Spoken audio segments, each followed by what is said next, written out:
Sir నమస్కారం sir. నమస్తే అండి. సార్ విదేశాంగ మంత్రి జైశంకర్ గారు ఆయన లండన్ పర్యటనలో ఉన్నప్పుడు ఖలిస్తానీ సానుభూతి పరులందరూ కూడా ఆయన పైన దాడి చేయడం ఇప్పుడు ప్రపంచవ్యాప్తంగా కూడా సెన్సేషన్ క్రియేట్ చేసింది. ఎందుకు ఈ విధంగా వీళ్ళు దాడి చేస్తారు? అసలు ఏం జరిగిందని చెప్పేసి కూడా చర్చలకు దారితీస్తుంది. మరి దీని గురించి మీరేం చెప్తారు? దాడేం జరగలేదండి. అంటే ఆయన నిరసన తెలియజేసే ప్రయత్నం చేశారు అక్కడ కొంతమంది ఖలిస్తాన్ హ్మ్. ఉద్యమకారులు.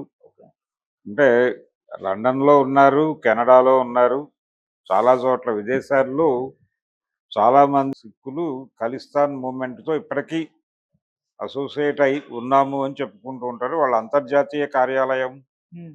కెనడాలో ఉందని కూడా చెప్తూ ఉంటారు. ఖలిస్తాన్ మూవ్‌మెంట్ మన దగ్గర బలంగా 80 దశకంలో చాలా ప్రముఖంగా నడిచింది.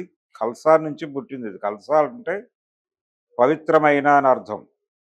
అంటే పవిత్రమైన ప్రాంతం కావాలి అంటే పంజాబ్ ప్రత్యేక దేశంగా కావాలనేది డిమాండ్. భారతదేశంతో మాకు సంబంధం లేదు. మేము పంజాబ్‌ని విడిగా మేము పరిపాలించుకుంటాం. మీరు వెళ్ళిపోండి ఇక్కడి నుంచి అనేది ప్రోగ్రామ్. ఖలిస్తాన్ ఏర్పాటు మా లక్ష్యం అనేది. అంటే ఒకప్పుడు పంజాబ్ అంటే ఇప్పుడు పాకిస్తాన్ కూడా పంజాబే ఒకప్పుడు. పంజాబ్‌ని చీల్చి పాకిస్తాన్ ఇచ్చారు. అక్కడి నుంచి చాలామంది సిక్కులు వెనక్కొచ్చేశారు. అంటే పాకిస్తాన్‌గా చీల్చినటువంటి భాగంలో ఉన్నటువంటి సిక్కులందరూ వెనక్కొచ్చారు. ఈ వెనక్కొచ్చేటప్పుడు చాలా సఫర్ అయ్యారు వాళ్ళు. దాంతో అసలు ఈ స్ప్లిట్ మీద కూడా డిఫరెన్స్ ఉంది వాళ్ళకి. అంటే ఎవరిని సంప్రదించి ఇలా పాకిస్తాన్ ఏర్పాటుకి మీరు ముందుకొచ్చారు? మమ్మల్ని విడిగా అంటే కాంగ్రెస్ పార్టీ రాజకీయ పార్టీలతో మాట్లాడటం వేరు. మాతో మాట్లాడిందా అనేది ఒక కాంగ్రెస్ మీద ఒక వ్యతిరేకత ఆ రోజుల్లో సిక్కుల్లో మొదలైన సందర్భం అది. 40 ప్రాంతాల నుంచి ఉంది ఇది డిమాండ్. ఈ కొత్త డిమాండ్ ఏం కాదు ఇది. 1940లో ప్రారంభమైంది. అప్పటి నుంచి ఉంది ఇది. మధ్యలో ఈ ఈ దేశ విభజన టైంలో పెరిగింది. ప్రపంచానికి గుర్తుండేదైతే మహాత్మా గాంధీ హత్య కేసులో పార్టిసిపెంట్ మదన్ లాల్ పహ్వా కూడా పంజాబ్‌కు చెందినవాడే.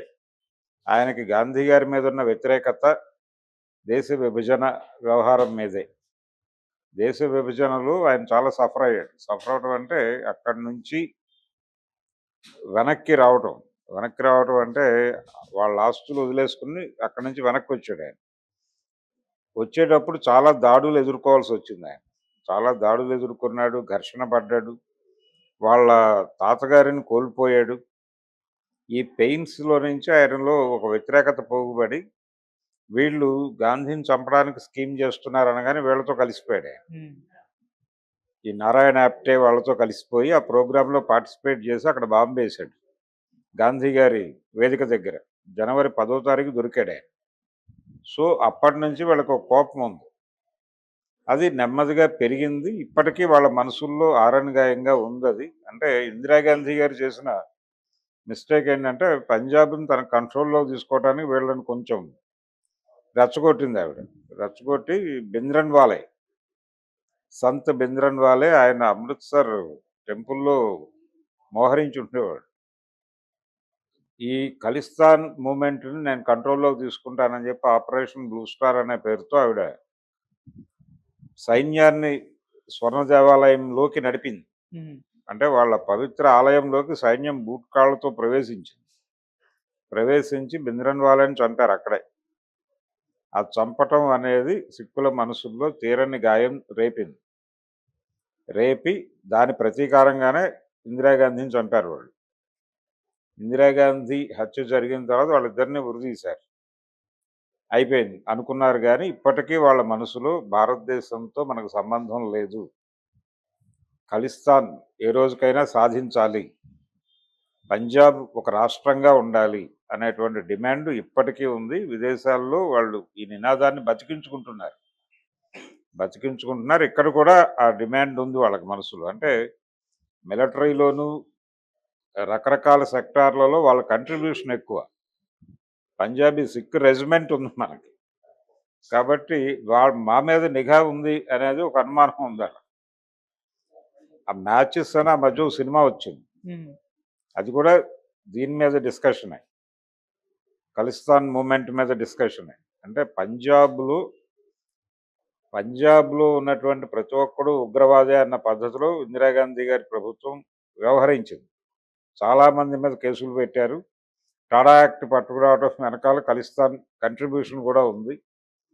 ఇలా విపరీతమైనటువంటి అణిచివేతకు గురైంది పంజాబ్. పైగా వాళ్ళ కోపం ఏంటంటే, ఈవిడ హరిత విప్లవం అనే పేరుతో పంజాబ్ మీద విపరీతమైన పంజాబ్‌లో వీళ్ళ రైతాంగం ఎక్కువ. ఈ మధ్య కూడా వాళ్ళు మోడీ గారి ప్రభుత్వానికి వ్యతిరేకంగా ఢిల్లీలో ధర్నా చేసింది పంజాబ్ రైతులే ప్రధానంగా. హ్మ్. పంజాబ్ చండీగఢ్ తాలూకా రైతులే చేశారు. వ్యవసాయం ఎక్కువ అక్కడ. వ్యవసాయం ఎక్కువైనప్పుడు ఈ హరిత విప్లవ ప్రభావంతో వాళ్ళ భూములే నాశనమైంది మొదట ఎరువుల వల్ల. సో, అదొక కోపం ఉంది ఆళ్ళకి. ఈ ప్రభుత్వాలు మా మా జీవితాలతో ఆటలాడుకుంటూనే మమ్మల్ని సర్వనాశనం చేస్తున్నాయనే అభిప్రాయం ఇప్పటికీ బలంగా ఉంది వాళ్ళలో. అందుకని చాలా సందర్భాల్లో వాళ్ళు భారత దేశానికి చెందినటువంటి అధికారులని అడ్డుకోవటము, నిలువరించటము, తమ డిమాండ్ తెలియజేయటము.